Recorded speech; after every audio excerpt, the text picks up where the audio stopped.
تو بعض افسانوں پر مغرب کے علامتی تجریدی ادب کے اثرات بھی موجود تھے۔ انگارے میں مختلف افسانہ نگاروں کی کل 10 کہانیاں شامل ہیں۔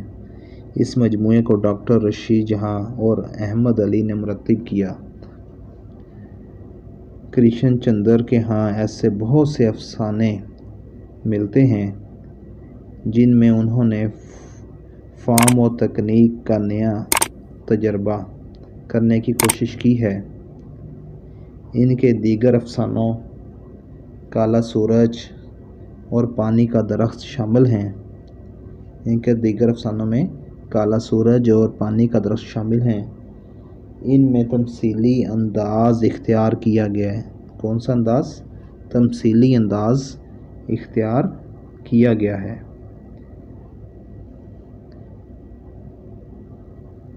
کرشن چندر کے ہاں ایسے بہت سے افسانے ملتے ہیں جن میں انہوں نے فارم اور تکنیک کا نیا تجربہ کرنے کی کوشش کی ہے، اور ان کے دیگر افسانوں میں کالا سورج اور پانی کا درخت شامل ہیں۔ ان میں انہوں نے تمثیلی انداز اختیار کیا ہے۔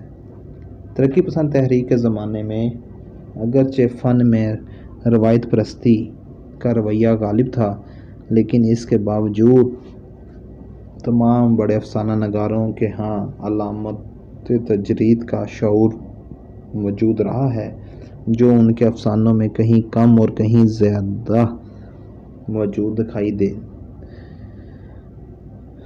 دیتا ہے۔ منٹو کو یہ منصب بھی حاصل ہے کہ انہوں نے ہی سب سے پہلے پھندے کے عنوان سے ایک مکمل علامتی تجریدی افسانہ لکھا۔ یہ افسانہ تکنیک اور اسلوب دونوں سطحوں پر اپنے اندر وہ پراسراریت اور ابہام رکھتا ہے جو علامتی تجریدی افسانوں کی خاص شناخت ہے۔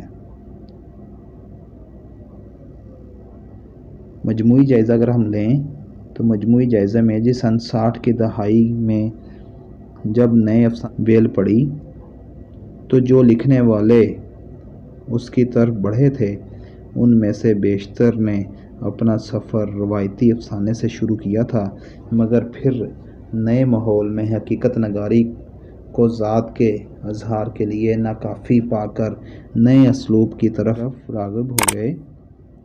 سن 70 کی دہائی میں جس نسل نے نئے اسالیب سے رشتہ جوڑا، ان کے عقب میں کوئی باقاعدہ ادبی تحریک موجود نہ تھی۔ نیا طرز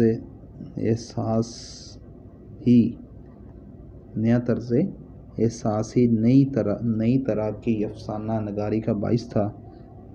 سن 70 کی دہائی میں پاکستان میں شکست و ہزیمت کے ساتھ شروع ہوئی سیاسی میدان میں جو نیا محرک پیدا ہوا تھا اس نے طرح طرح کی الجھنیں بھی پیدا کر دی تھیں۔ کہتا ہے افسانے میں جب علامت و تجرید کے استعمال کو مقبولیت حاصل ہوئی تو بعض مسائل بھی پیدا ہوئے۔ آغاز میں چونکہ زبان و بیان کی تبدیلی پر بہت زور تھا، اس لیے اسلوبیاتی تجربات نے کچھ الجھنیں بھی پیدا کیں۔ ابہام اور عدم ابلاغ کے علاوہ علامتی تجریدی افسانے پر جو سب سے بڑا اعتراض کیا جاتا ہے وہ یہ ہے کہ نئے افسانے سے کہانی غائب ہو گئی ہے۔ پلاٹ اور کہانی کی بنیادی حیثیت میں کمی آئی ہے۔ مغربی تحریکوں کے زیر اثر اینٹی سٹوری کا نعرہ لگایا اور قصداً کہانی کی اہمیت اور وجود سے انکار کیا، جس کی وجہ سے بعض افسانہ نگاروں کی تحریریں نہ صرف مبہم ہیں بلکہ ان پر کہانی نہ ہونے کی وجہ سے انشائیہ کے بھی اثرات آئے ہیں۔ اس کے باوجود کہ بعض نقادوں نے علامتی تجریدی افسانے پر اعتراضات اٹھائے، مگر اس سے اس فن کی اہمیت پر کوئی کمی واقع نہیں ہوئی۔ نئی طرز کا افسانہ بعض اسباب سے سامنے آیا۔ سیاسی تہذیبی حالات کا دباؤ ایسا تھا کہ اپنا مدعا حقیقت نگاری کے تحت سامنے لانا مشکل تھا، اس لیے تکنیک اور اسلوب میں تبدیلی پیدا ہوئی۔ آج جب کہ خارجی حقائق کی شدت میں کمی آ گئی ہے تو اس افسانے میں جدت رازی کا عنصر بھی کمزور پڑ گیا ہے۔ علامتی افسانہ اب بھی لکھا جا رہا ہے مگر اس کی تفہیم مشکل نہیں رہی۔ کیا کہتے ہیں جی؟ علامتی افسانہ اب بھی لکھا جا رہا ہے مگر اس کی تفہیم مشکل نہیں رہی۔ امید کرتا ہوں آپ لوگوں کو ویڈیو اچھی لگی ہوگی۔ ویڈیو اچھی لگی ہے تو اس کو لائک کر دیں، اپنے زیادہ سے زیادہ دوست احباب کے ساتھ اس کو شیئر کریں۔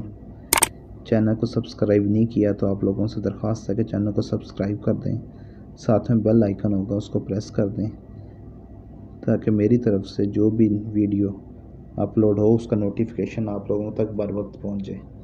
اپنا ڈھیروں خیال رکھیں۔ فی امان اللہ، جزاکم اللہ خیر۔